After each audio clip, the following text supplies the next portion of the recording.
বন্ধুরা, একটা নতুন ইউটিউব চ্যানেলে যদি আপনি একই ভিডিও বারবার আপলোড করতে থাকেন এবং আপনার ইউটিউব চ্যানেল থেকে যদি আপনি একাধিক ভিডিওকে বারবার ডিলিট করতে থাকেন, তাহলে এই কাজগুলো করার ফলে আপনার ইউটিউব চ্যানেলের উপর কোনো ইফেক্ট আসতে পারে বা আপনার ইউটিউব চ্যানেলের কী সমস্যা হতে পারে সেটা কিন্তু আজকে আমরা ভিডিওর মাধ্যমে জানবো।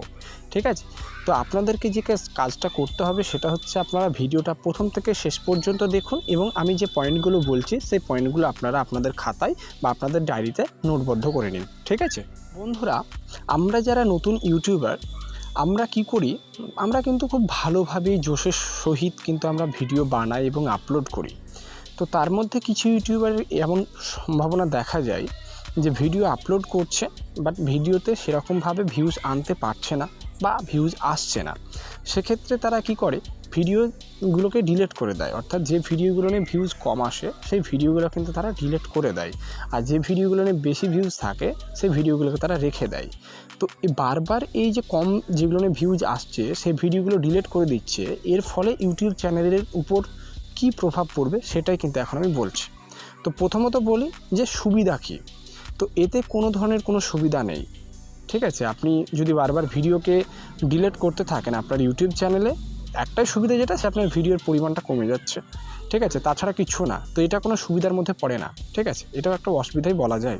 তো প্রথম কথা, কোনো সুবিধা নেই।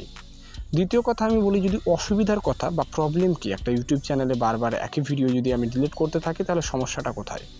তো অনেক ধরনের সমস্যা রয়েছে। কেমন সমস্যা রয়েছে? যখন আপনি আপনার ইউটিউব চ্যানেল থেকে বারবার বিভিন্ন ভিডিও ডিলিট করবেন, তখন ইউটিউবের কাছে একটা নোটিফিকেশান ঠিক যাবে। ইউটিউব বুঝতে পারবে যে আপনি আপনার ভিডিওগুলোকে বারবার ডিলিট করছেন। এক্ষেত্রে একটা নেগেটিভ ফিডব্যাক কিন্তু ইউটিউব পাবে যে তার ভিডিওতে কোনো ধরনের সমস্যা হয়েছে, তার কোনো প্রবলেম হয়েছে বলেই কিন্তু সে ভিডিওগুলোকে বারবার ডিলিট করে দিচ্ছে, অসংখ্য ভিডিও। সেক্ষেত্রে কিন্তু আপনার ইউটিউব চ্যানেলটাকে ইউটিউব ডাউন করে দিতে পারে বা ফ্রিজ করে দিতে পারে।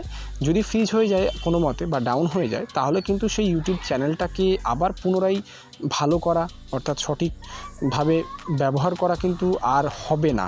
কারণ সেই ভিডিওটা যদি ডেড হয়ে যায় বা ডাউন করে দেয় ইউটিউব, তাহলে কিন্তু সেই ভিডিওগুলো আর কোনো মতে ভিউজ আসবে না। তো সেক্ষেত্রে কিন্তু একটা বিশাল প্রবলেম হয়ে যাবে। তো আমি বলবো আপনাদেরকে, আপনারা কখনোই আপনাদের ভিডিওকে ডিলিট করবেন না। ঠিক আছে, আপনার ভিডিওতে ভিউজ আসুক বা না আসুক, আপনারা ভিডিও ডিলিট করবেন না। ভিডিও থাক না, আপনার ভিডিও এখানে থাকছে ইউটিউবে, হতে পারে সেই ভিডিওটাই 2 বছর পরে ভাইরাল হলো, 1 বছর পরে ভাইরাল হলো, 10 মাস পরে ভাইরাল হলো, অথবা ভাইরাল হলোই না। তো যদি সেই ভিডিওটা আপনার 30টা ভিউজ থাকে, থাক না। ভিডিও ডিলিট করে তো লাভ নেই। ভিডিও ডিলিট করলে কিন্তু আপনার এই নেগেটিভ ফিডব্যাকের ফলে আপনার অ্যাকাউন্টটা ডিলিটও হয়ে যেতে পারে, ফ্রিজ করে দিতে পারে ইউটিউব। তখন কি করবেন আপনি? আপনার যে 30-40টা ভিউজ আসছিল বা কোনো ভিডিওতে বেশি পরিমাণে ভিউজ আসছিল, সেটাই যদি আর নাই হয় সেই কাজটা, তাহলে আর কী করবেন? তাহলে আপনাকে নতুন একটা ইউটিউব চ্যানেল ওপেন করে কিন্তু আপনাকে কাজ করতে হবে, তাই না? তো তার থেকে তো ভালো আপনার যে ভিডিওগুলো রয়েছে সেই ভিডিওগুলোই থাক, ইউটিউবের কাছে আপনার রেপুটেশনটাও থাকলো, তাই না? তো আমি যদি সিম্পল এখানে আপনাদের দেখাই, তো ধরেন এই ব্যাপারটা যে আমি এখন দেখাচ্ছি, আমার এই ভিডিওটা ভিউজ রয়েছে কত? 165টা। ঠিক আছে, দেখুন। তো ভিডিওটা আমি রাখলাম, এটা রয়েছে 44টা, এটা রয়েছে 72টা, এটা রয়েছে 98টা। তো এখানকার মধ্যে সবথেকে কম হচ্ছে 44টা। তাহলে আমি কি করব? এই 44 ভিডিওটাকে ডিলিট করে দেবো? এটা কি ঠিক হবে? এটাই বলতে চাইছি, এটা ঠিক হবে না। এই ভিডিওটা ডিলিট করলে ইউটিউবের কাছে একটা নেগেটিভ ফিডব্যাক আমি পাবো। সেক্ষেত্রে কিন্তু আমার ইউটিউব চ্যানেলটা আর কোনো মতেই গ্রো করবে না। সো এই কাজটা করা চলবে না। ঠিক আছে, আমি আবার আপনাদের বলছি, আপনারা কখনোই আপনাদের ভিডিওগুলোকে ডিলিট করবেন না। আপনারা আপনাদের ভিডিওগুলোকে রেখে দেবেন। ঠিক আছে, তো এই ছিল বন্ধুরা আজকের ভিডিও। আশা করি ভিডিওটা আপনাদের অনেক হেল্প হবে, কারণ অনেকেই কিন্তু আপনারা কমেন্টস করেছিলেন এই রিলেটেড একটা ভিডিও বানাতে, যে দাদা ভিডিও ডিলিট করে দিলে কি হয়। সেই জন্যই কিন্তু আমি ভিডিওটা আপনাদের সুবিধার জন্য বানাচ্ছি। তো আপনাদের কাছে রিকোয়েস্ট এটাই থাকবে, ভিডিওটা আপনারা প্রথম থেকে শেষ পর্যন্ত দেখবেন। বন্ধুরা, আজকের ভিডিওটার মাধ্যমে এতটাই আমি প্রোভাইড করলাম। পরের ভিডিওতে দেখা হবে। ভালো থাকবে সকলেই।